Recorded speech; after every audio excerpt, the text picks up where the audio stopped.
Hello, Steeler Nation, and welcome to the latest episode of your Pittsburgh Steelers Syndicate with me, your host, Britsburgh, Owen, speaking to you here in the UK, all the way from across the pond well, it's not sunny old England, it's just England today.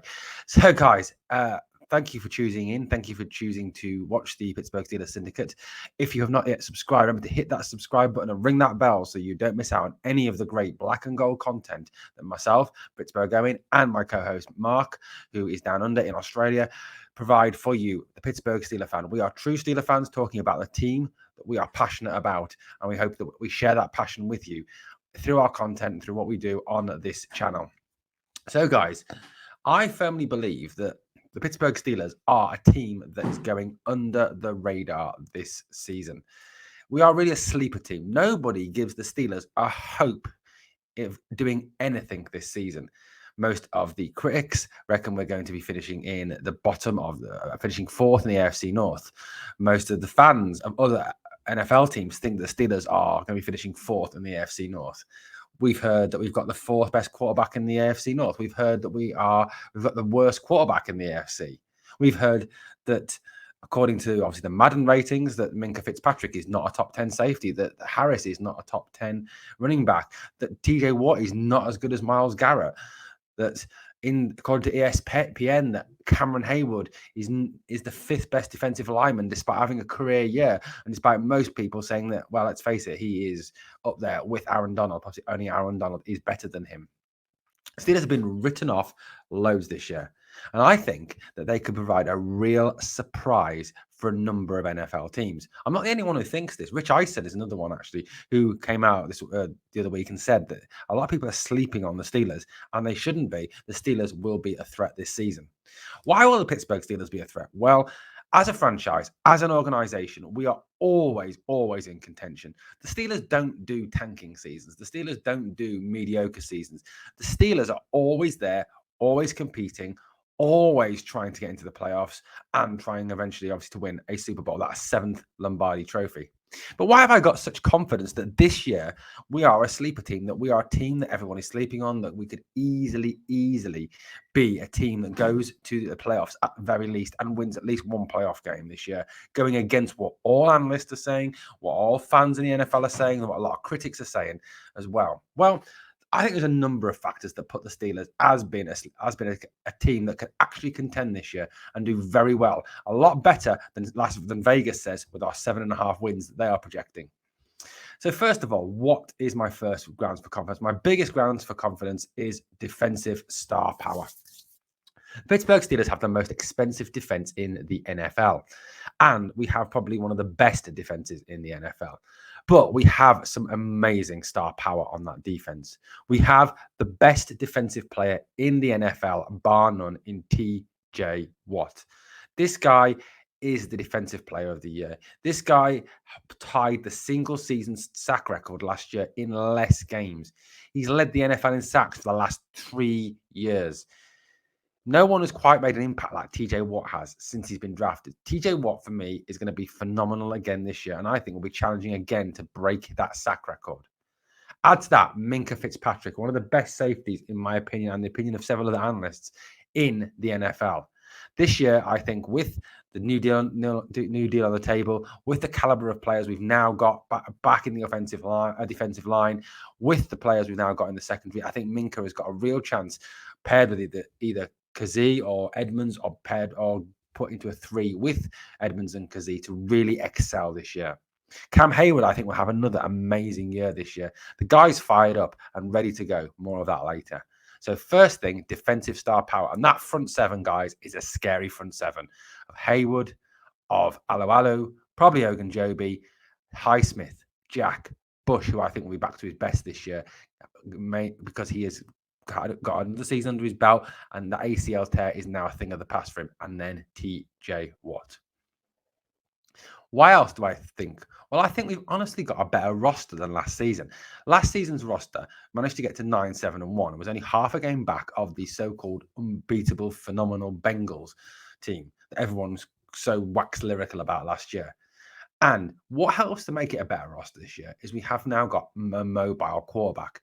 No disrespect to Ben. I love Ben to bits, but 2021 Ben was not a good quarterback. he really did hold the offense back with his lack of mobility, his lack of ability to extend the play, his lack of ability to throw down the field and throw over the middle. Whoever wins the competition between Pickett and Trubisky, for me, gives us that mobility that the Canada system needs, the mobility to get around the field, and also the ability to throw deep and throw over the middle and use a weapon like Pat Freiermuth. So mobile quarterbacks who are more able to do all the things that Ben wasn't able to do last season gives us a better shot. So linking into that, what else? Well, we've got a very young, very exciting offense. I was even reading on Twitter the other day that Robert Griffin III said the Steelers have one of the best young, exciting young offenses in the NFL. You look at our wide receiver group. Deontay Johnson had a career year last year and is going to be in a year where he wants to prove that he's worth that big payday. Chase Claypool is going to be going into a contract year next year. Again, he wants to prove that last year was not right. George Pickens, probably the best receiver in the draft, if you listen to a lot of people who watch college football are saying. Then we've got Gentry and Freiermuth as well. Gentry, who really improved last season, and Freiermuth, who is potentially one of the best tight ends in the NFL, and I think will be used a whole lot more this coming season. So our offensive weapons really do give us that potential. But the biggest offensive weapon, who's the biggest offensive weapon? Najee Harris, second season. Najee Harris, for me, is going to have a phenomenal season. Last year, 1,200 yards behind an awful line, 1,667 yards. All-purpose yards. Najee will go over 2,000 yards this season. Najee is beefed up. He looks the part. He's talking like a leader. He will be the leader of our offense. And for me, Najee Harris will be the main offensive weapon. What else? An improved line. I think the line will be a lot better this coming season, mainly because of the acquisition of this man, James Daniels. If you listen to a lot of Chicago Bears fans, they are annoyed that we got Daniels. They wanted to keep him. He's 24 years old. He won't be 25 until September, and he is getting better season upon season. He is the leader that we have been missing on the offensive line. The interior of our offensive line looks stronger as well, with probably Dotson, Cole, center who we got from the Vikings, and now Daniels as well. Gives us real strength. Dan Moore, another season on, but always looked more confident when he had Dotson beside him. And Dotson is back and fit.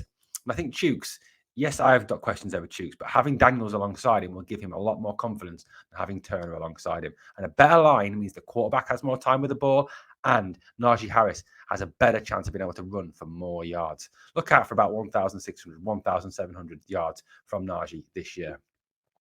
Now, I know some Steeler fans will be angry with this one. Mike Tomlin.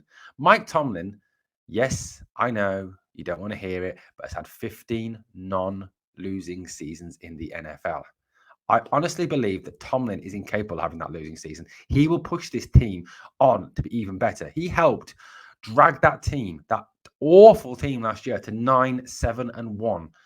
What other head coach could have done that? Bill Belichick? Maybe. Andy Reid? Doubtful. Sean Payton? Doubtful. So having Mike Tomlin as our head coach with all he brings, along with an outstanding coaching staff this year with Terrell Austin, the new defensive coordinator, Brian Flores, an amazing defensive mind, Carl Dunbar, another brilliant defensive line coach.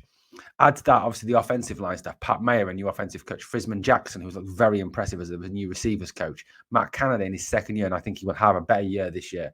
We've got a real chance because of the coaching staff that we have on board this year. And the final point, why? The media. Yes, the media. And no, I'm not saying that Tony Romo or Chris Collinsworth are going to be in the Steelers locker room before games. Don't worry about that. But the media are pushing the Steelers to be better because they always say don't give a team bulletin board material. How much bulletin board material have the Pittsburgh Steelers had this offseason? You're rubbish. You're the fourth best team. You've got the worst quarterback. Cam Hayward's only the fifth best defensive lineman. Minka Fitzpatrick is not a top 10 safety. Najee Harris is not a top 10 running back. The Steelers have no chance. Mike Tomlin will have his first losing season. All that negative clickbait media. And that's why they do it, Steeler Nation. They do it to get you to click, to spread their poison and their lies, because that's what they want. More notoriety for them because they know that Steelers Nation will rise against them when they write the stuff they write. But more importantly, Coach Tomlin has got all the ammunition he needs. Put it up there on the bulletin board. Cincinnati say you've got no chance. The Bengals will wipe you out week 1. You're not as good as the Bengals. They've got the best receivers. Your receivers are nothing. You've got no decent receivers. You've got the worst quarterback. Put that up, take that on board, and use it.